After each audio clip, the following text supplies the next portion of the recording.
अस्सलाम वालेकुम स्टूडेंट्स।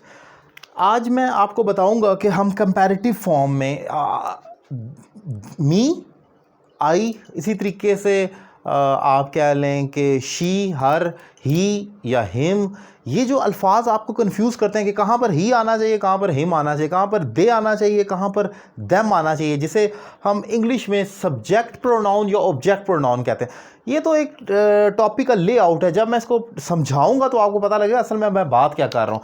हमने जब मुकाबला करना हो तो हम दो तरीक़ों से फ़िक्रे को बयान कर सकते हैं। एक चीज़ का दूसरे से मुकाबला करना हो, एक होता है सब्जेक्ट केस, सब्जेक्ट की तरह उसको बयान कर दें, और एक होता है ऑब्जेक्ट केस की तरह बयान करें। ज़रा कैसे ज़रा देख लेंगे इस चीज़ को।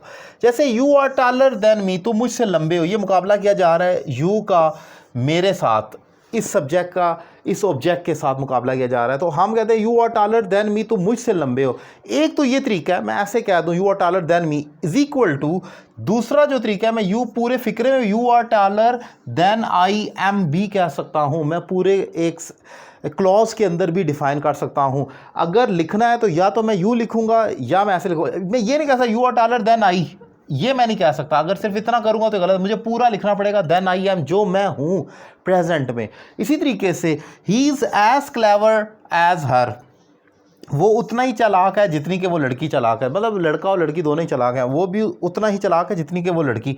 अब मैं दूसरे तरीके से यहाँ पर जो हर आया है बेसिकली वो एक लड़की का जिक्र हो रहा था, तो मैं इसको दूसरे तरीके से ये कह सकता हूँ he is as clever as she is, यानी कि हर की जगह मैं पूरा एक आप कह लें कि एक क्लॉज डाल सकता हूं, लेकिन फिर वो मुझे पूरा लिखना पड़ेगा। He is as clever as she is कहना है, ऐसे नहीं कहना एज शी। अगर मैं इतना कहूंगा तो ये गलत होगा, तो मुझे एज शी इज पूरा लिखना पड़ेगा। ये इंपॉर्टेंट पॉइंट है। एक और देखें, you have more money than her, तुम्हारे पास उस लड़की से ज़्यादा पैसे हैं। अब ये हर यहाँ पर जो ऑब्जेक्ट प्रोनाउन आया है, मैं दूसरे तरीके से ये भी कह सकता हूँ you have more money than she has, तो ये भी एक इंपॉर्टेंट स्ट्रक्चर है। एक और एग्जांपल देखें, I can run as fast as you, मैं इतना तेज़ दौड़ सकता हूँ जितना कि तुम दौड़ सकते हो। तो दूसरे तरीके में या दूसरे लफ्ज़ों में मैं इसको यूं भी कह सकता हूँ, I can run fast, I can run as fast as you can. अब ये देख सकते हैं यू कैन, अगेन वो ब्लेंडर नहीं करना कि मैं इतना लिख दूँ I can run as fast as you, मैं तुम्हारे जितना तेज, ये गलत हो जाएगा। क्योंकि हमने यहाँ पर मुकाबला भागने का कार्य, तो हमें पूरा जो सेंटेंस है वो पूरा अपनी क्लॉज लिखनी एज यू कैन, जो तुम भाग सकते हो।